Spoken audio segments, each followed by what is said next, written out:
Don't you give up on me." Johnny Carson's gentle hands trembled as he pressed them against the chest of the unconscious 9-year-old girl sprawled across the first-class seat.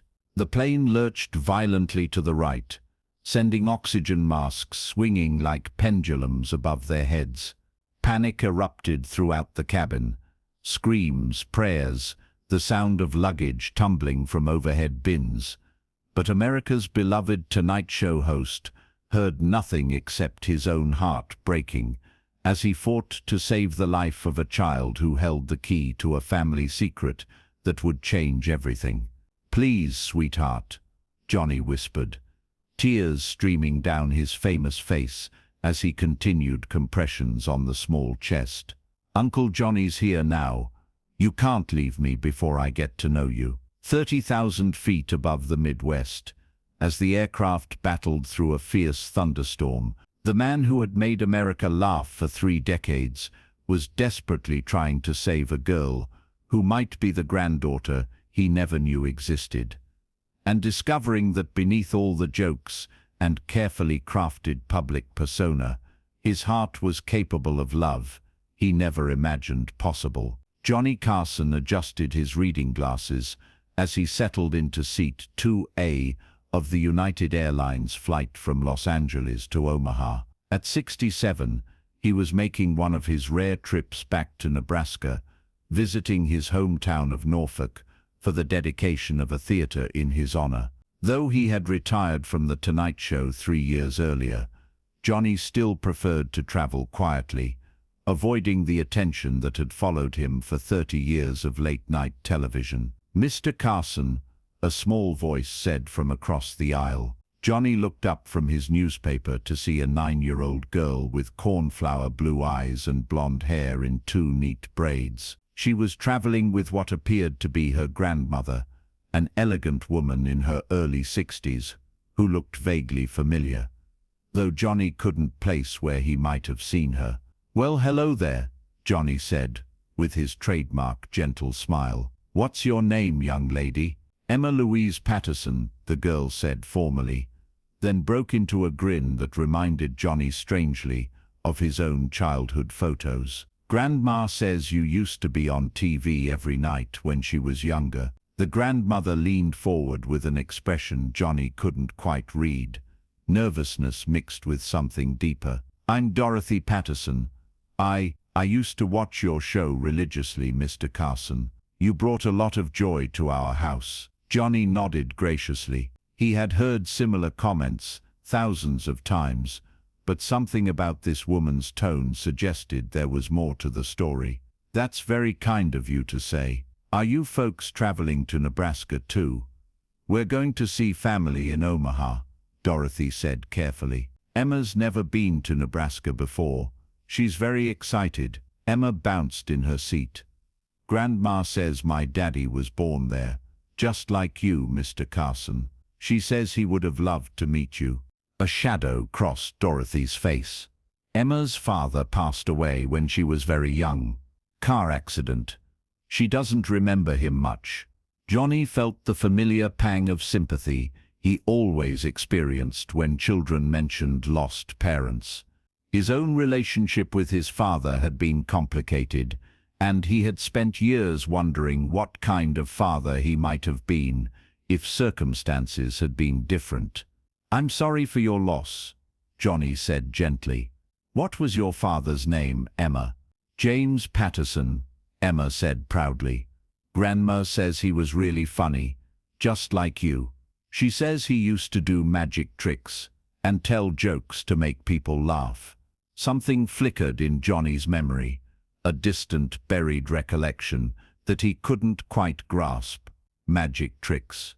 Nebraska, a young woman with blue eyes, but the memory slipped away before he could catch it. As the plane reached cruising altitude, Dorothy Patterson seemed to be wrestling with some internal decision. She kept glancing at Johnny, then at Emma, as if calculating something important. Finally, she spoke. "Mr. Carson, there's something I need to tell you. Something I should have told you 35 years ago. I know this is going to sound impossible, Dorothy began, her voice barely audible over the hum of the engines.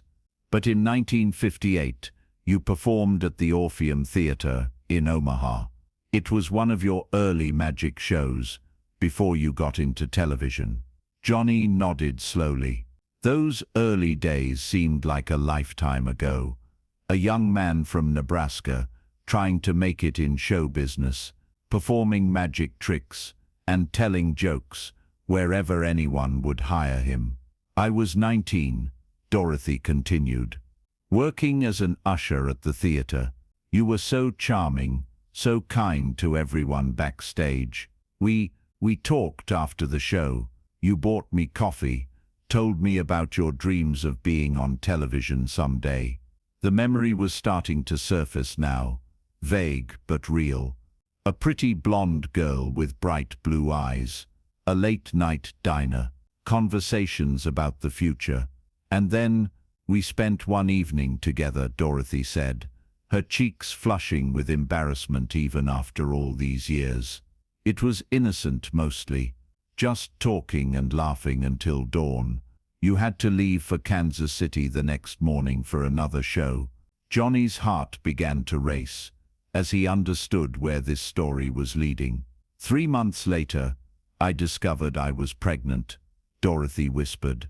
I wanted to contact you, but you were already becoming famous. I saw you on television, saw you getting married to your college sweetheart. I couldn't ruin that for you. Emma, absorbed in a coloring book, was oblivious to the life-changing conversation happening just feet away. James Patterson was my son, Dorothy said, tears beginning to flow. Your son, Mr. Carson. And Emma is your granddaughter. The words hit Johnny like a physical blow. He stared at the little girl across the aisle, really looking at her for the first time. The resemblance was unmistakable now that he knew to look for it. The shape of her eyes, the way she tilted her head when she concentrated, even the mischievous smile that appeared when she thought no one was watching. It was like looking at his own childhood photos, or at his sons when they were young. Why are you telling me this now? Johnny asked, his voice hoarse with emotion. Dorothy's expression grew pained. Because Emma is sick, Mr. Carson. She has a rare heart condition, something genetic that runs in families. The doctors in California have done everything they can, but she needs surgery that only a few specialists in the world can perform. One of them is at the University of Nebraska Medical Center. Before Johnny could respond, the plane was hit by the most violent turbulence he had ever experienced. The cabin lights flickered, and the captain's voice crackled over the intercom, ordering everyone to return to their seats and prepare for severe weather. But Emma wasn't responding to the chaos around her. The stress of the flight, combined with her deteriorating condition, had caused her to lose consciousness. Her small body had gone limp in her seat, and her breathing was becoming labored and irregular. Emma, Dorothy cried out, reaching across the aisle. Something's wrong. Johnny was out of his seat, instantly, his grandfather instincts taking over despite the turbulent conditions. He could see that the child's lips were turning blue, her chest rising and falling in a pattern that suggested her weak heart was failing. Flight attendant, Johnny called, but the crew was struggling to maintain their own safety in the violent storm. Dorothy was frantically pressing the call button. Her heart, she gasped. The doctors warned us this could happen. The stress of flying, the altitude changes. Johnny didn't hesitate. Years earlier, when his own sons were young, he had learned CPR as part of his commitment to being prepared for any emergency. Now, faced with a granddaughter he had just discovered, he drew on that training with desperate determination.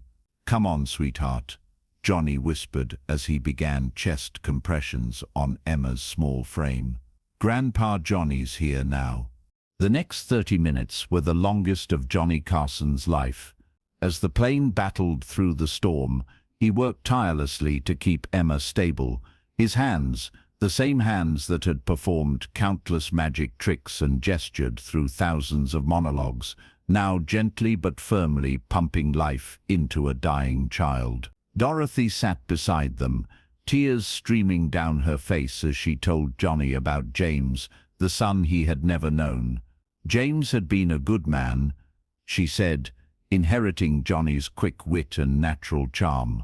He had worked as a local entertainer in small venues around California, always dreaming of making it big, like his famous father, whom he had watched religiously on The Tonight Show every night. "He never knew you were his father," Dorothy said through her tears. "I thought it would be easier that way. But he always felt connected to you somehow. He used to practice your mannerisms in front of the mirror, said he wanted to be just like Johnny Carson when he grew up." "Tell me about Emma," Johnny said, never stopping his life-saving compressions. "What's she like?" "She's got your sense of humor," Dorothy smiled through her fear. "Always making jokes, trying to make people laugh even when she's not feeling well. She does magic tricks too, taught herself from library books, says she wants to be on television someday, just like her hero." "Her hero? You?" Dorothy said simply. "She watches old Tonight Show reruns every day. Says Johnny Carson is the funniest man who ever lived, and someday she's going to meet him and show him her card tricks." As Emma's breathing began to stabilize under Johnny's care, he felt something profound shift inside him. This wasn't just about saving a stranger's child anymore. This was about family, about second chances, about the possibility that all his years of entertaining America had led him to this moment, the moment when he could use everything he had learned about caring for others to save someone who carried his blood. "Stay with me, Emma," Johnny murmured, adjusting her position to help her breathing. "Grandpa's got you. We're going to get through this together." The plane finally broke through the storm and began its emergency descent into Kansas City International Airport. Emma's condition had stabilized, but she remained unconscious, her small hand clutched in Johnny's gentle grip. As the aircraft touched down and emergency vehicles rushed to meet them, Emma's eyes fluttered open. The first face she saw was Johnny's, and despite her weakness, she managed to speak. "Are you really Johnny Carson?" she whispered. Johnny's heart nearly broke with emotion. "I am, sweetheart, and you're really Emma. I know all your jokes," she said weakly, then managed a small smile. "Want to see a magic trick?" Even in the chaos of the emergency landing, Johnny couldn't help but laugh, the same genuine laugh that had endeared him to millions of Americans. "I would love to see your magic trick, Emma, but first, let's get you to a doctor." Emma was rushed to Children's Mercy Hospital, with Johnny and Dorothy close behind. As they waited in the emergency room, Johnny made a decision that would change all their lives. "Dorothy," he said, his voice heavy with 35 years of regret and newfound determination, "Emma is going to get the best care available. Whatever she needs, the surgery, the recovery, everything, it's going to happen." "Mr. Carson, we couldn't possibly accept. You're not accepting charity," Johnny interrupted gently. "You're accepting help from family. Emma is my granddaughter. I've missed 35 years of being a father to James, but I'm not going to miss another day of being a grandfather to Emma." 2 weeks later, Emma was strong enough to undergo the complex heart surgery she needed, performed by the world's leading pediatric cardiac surgeon, whom Johnny had flown in from Switzerland. But the real transformation wasn't in Emma's medical condition. It was in Johnny Carson himself. For the first time since retiring from The Tonight Show, Johnny had found a purpose that felt more important than entertainment. He spent every day at the hospital, learning magic tricks to perform for Emma and the other children, telling jokes to make them laugh, and discovering that making one sick child smile was worth more than any standing ovation he had ever received. The media eventually caught wind of the story, but Johnny managed to keep most of the details private, simply stating that he was helping a young fan who needed medical care. What the public didn't know was that he was also quietly establishing a foundation to help other children with rare heart conditions, a foundation that Emma had inspired simply by being his granddaughter. 3 months later, Emma made a full recovery. At her first post-surgery checkup, she performed the card trick she had promised Johnny on the airplane, a perfect rendition of one of his classic routines that she had learned from watching old tapes. "That was magnificent," Johnny said, applauding with genuine delight. "But I think you might be even better at it than I was." "Grandpa Johnny," Emma said with a grin, "I learned from the best." 1 year later, Emma was not only fully recovered but thriving. She had moved to Nebraska with Dorothy to be closer to Johnny, who had built them a beautiful home near his own. The man who had once been America's most private celebrity had opened his heart to a family he never knew existed. Emma became a regular visitor to the local children's hospital, where she and Johnny would perform magic shows for young patients. She had inherited not just his talent for entertainment, but his genuine compassion for others. On the anniversary of their first meeting, Johnny took Emma back to the Omaha airport, not to travel, but to remember. "Do you ever think about that scary flight?" Johnny asked as they watched planes take off into the sunset. "Every day," Emma replied, unconsciously touching the small scar on her chest where her new heart valve had been installed. "But not because I was scared. I think about it because that's when I met my grandpa." Johnny knelt down to Emma's level, his eyes bright with tears of joy, rather than the tears of fear he had shed that night. "That's when I met my granddaughter too, sweetheart. The best audience I ever performed for." Emma threw her arms around his neck. "Grandpa Johnny, will you teach me that trick with the rope and the rings?" "I'll teach you every trick I know," Johnny promised. "And then you can teach me a few of your own." The man who had spent 30 years saying goodnight to America had discovered that the most important hello of his life had come at 30,000 feet, in a moment of crisis that revealed not just a hidden family, but a capacity for love that had been waiting his entire life to be discovered. Emma Patterson Carson would grow up to become a successful performer and philanthropist, but she never forgot the lesson her grandpa Johnny taught her during those first precious months together. That the greatest magic isn't what happens on stage, it's what happens when we open our hearts to love someone unconditionally. And Johnny Carson, the king of late night, learned that sometimes the most important performance of your life isn't the one that makes millions of people laugh. It's the one that saves the life of the one person who matters most. Showing you that family isn't about the years you've shared, but about the love you choose to give from the moment you find each other.